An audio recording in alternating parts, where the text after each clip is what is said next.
नमस्कार मेरे प्यारे दोस्तों, मैं हूं आपका होस्ट शेफ धीरज। आज इस वीडियो में हम लोग बात करने वाले हैं किचन लेआउट के बारे में। किचन लेआउट हमारा रेस्टोरेंट और क्लाउड किचन दोनों का ही हो सकता है।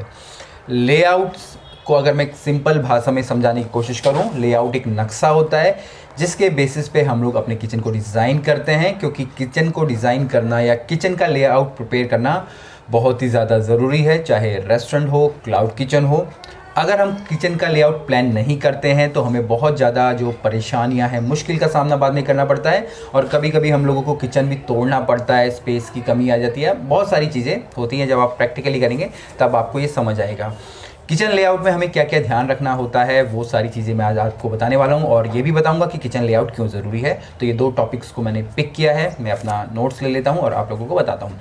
सबसे पहले किचन लेआउट क्यों बनना चाहिए, तो मैं आपको वो बता रहा हूँ पॉइंट्स। सबसे पहले यहाँ पे हमारे स्पेस का, जिस प्रकार से आप देखेंगे कि पहले बहुत कम रेस्टोरेंट होते थे, स्पेस बहुत खुले खुले होते थे, तो किचन के लिए भी अच्छा खासा स्पेस मिल जाता था। जब आपके पास ज़्यादा बड़ा स्पेस है तो आप कहीं पे भी कुछ भी इक्विपमेंट रख दीजिए, काम चल जाता था। पर जैसे जैसे महंगाई बढ़ती जा रही है, स्पेस की कमी होती जा रही है, तो हम लोग बहुत ही छोटे छोटे किचन्स के स्पेस लेते हैं और वहाँ पे अपने फूड के आउटलेट चलाते हैं। तो ऐसे में बहुत ही ज़्यादा ज़रूरी होता है कि जो भी हम लोग सामान उसमें रख रहे हैं या जो भी हम लोग लेआउट प्रिपेयर कर रहे हैं, क्योंकि स्पेस बहुत कम है, वो एक सही ढंग से होना चाहिए, नहीं तो बाद में बहुत ज़्यादा दिक्कत और परेशानी का सामना करना पड़ सकता है। आप बेसिकली आप बोल सकते हैं कि जगह की कमी के कारण, स्पेस की कमी के कारण हमें लेआउट प्रिपेयर करना चाहिए। दूसरा यहाँ बात आती है हमारे वर्क फ्लो की।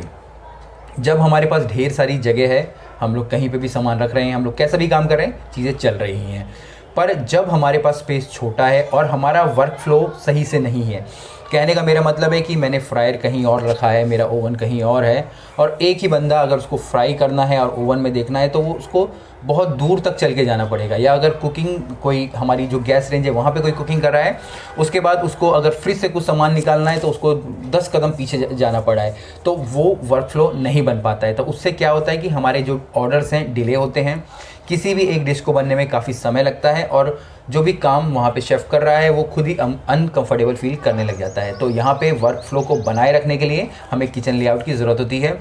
तीसरा यहाँ पे क्या होता है, जब हमारा वर्क फ्लो भी सही होता है तो हमारा जो आउटपुट आता है, जो हमारा खाने बनाने का आउटपुट आता है, वो काफ़ी ज़्यादा बढ़ जाता है। कम समय में हम लोग ज़्यादा खाना बना सकते हैं, क्योंकि अगर मान लीजिए कि मेरे पास बहुत सारा चावल है और उस चावल को बनने में आधा घंटा लगता है, पर वहीं अगर मेरा चूल्हा कहीं और है, मेरा स्टोर कहीं और है, तो वो जो टाइम पीरियड है वो बढ़ जाता है, क्योंकि पहले मैं स्टोर से लेके आऊँगा, आधा घंटा उसमें लग जाएगा। मेरा पोर्ट वॉश कहीं और है, मैं उस चावल को धोऊँगा, उसमें थोड़ा और समय लग जाएगा। पर जब मेरी सारी की सारी चीज़ें एक साथ होंगी तो जो मेरा प्रिपरेशन टाइम है या मीज़ा प्लस का टाइम है वो घट जाएगा, और मेरा जो आउटपुट है तेज़ी से जल्दी से आएगा।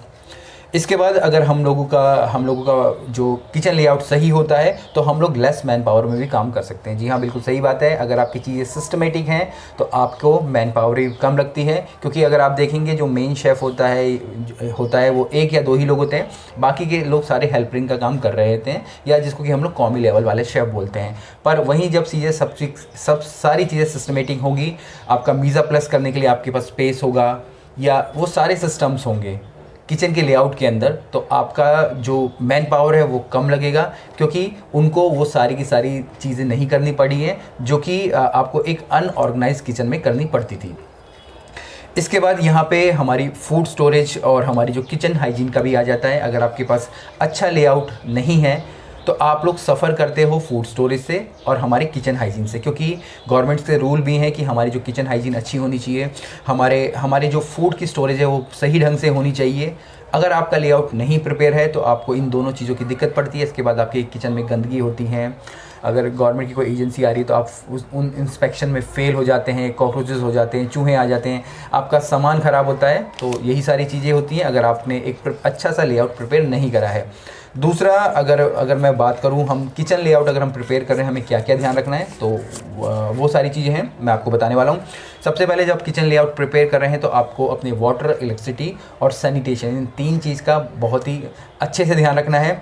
वाटर का मतलब है कि आपकी पानी की निकासी कहाँ से हो रही है, आपका पानी कहाँ से आ रहा है, आरओ का पानी है, नॉर्मल पानी है, खारा पानी है, तो वो सारी चीज़ें आपको पहले से चेक करके रखनी है, क्योंकि बाद में खाना बनाने में बड़ी दिक्कत होती है। अगर आप रेस्टोरेंट चला रहे हैं तो आपकी कॉफ़ी की जो मशीन होती है उसके लिए आपको पानी ख़रीदना पड़ता है, तो आपको पहले से प्रिपेयर रखना है। दूसरा जैसे कि आपके पोर्ट वॉश या डिश वॉश होते हैं, वहाँ पे पानी है या नहीं, उन चीज़ों का आपको ध्यान रखना है।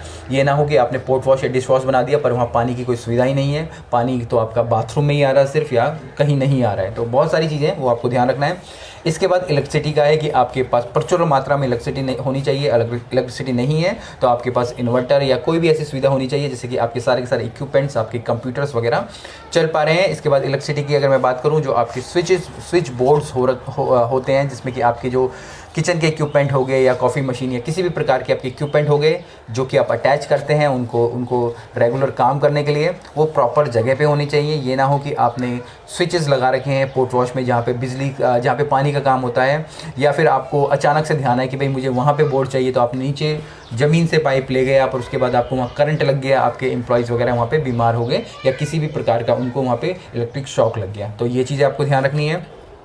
इसके बाद सैनिटेशन की बात आए तो आपको जो किचन्स हैं, अपने वॉशरूम हैं, उनको अलग करके रखना है।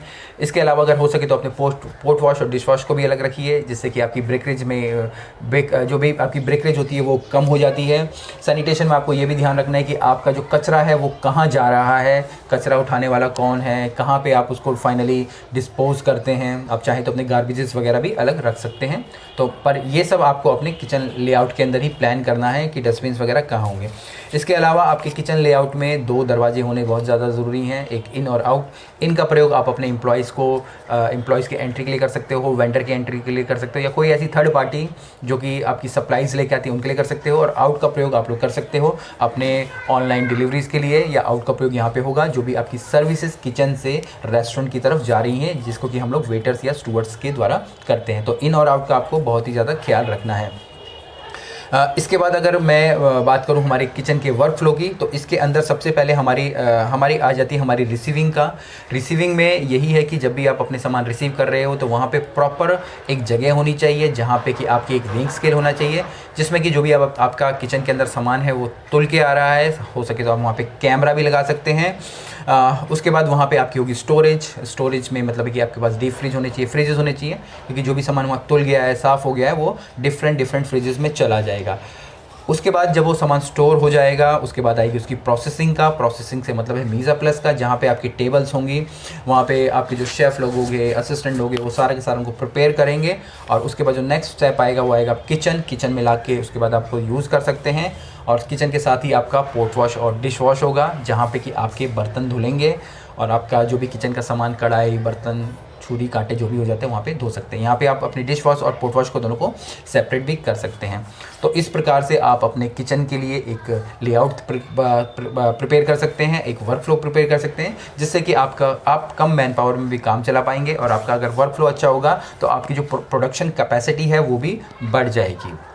उम्मीद करता हूँ आपको ये वीडियो अच्छी लगी होगी और किचन लेआउट के बारे में आपको समझ आ गया होगा। चाहे आप एक क्लाउड किचन या रेस्टोरेंट चला रहे हो या स्टार्ट करने की कोशिश कर रहे हो, अगर ऑलरेडी है तो आप कुछ चेंजेस करके भी अपने जो वर्क फ्लो को ठीक कर सकते हैं। इसके अलावा मेरे प्रोग्राम्स हैं, कोर्सेज़ भी हैं, आप उनको भी इनरोल कर सकते हैं, जिसमें कि मैं ये सारी की सारी चीज़ें पर्सनली आपको टू द पॉइंट समझाता हूँ आपकी कस्टमाइज तरीके से, जिसके लिए कि आप मेरे नीचे व्हाट्सअप का नंबर है उसे वहाँ पे कांटेक्ट कर सकते हैं। फिर मिलेंगे एक नए वीडियो में, तब तक के लिए जय हिंद।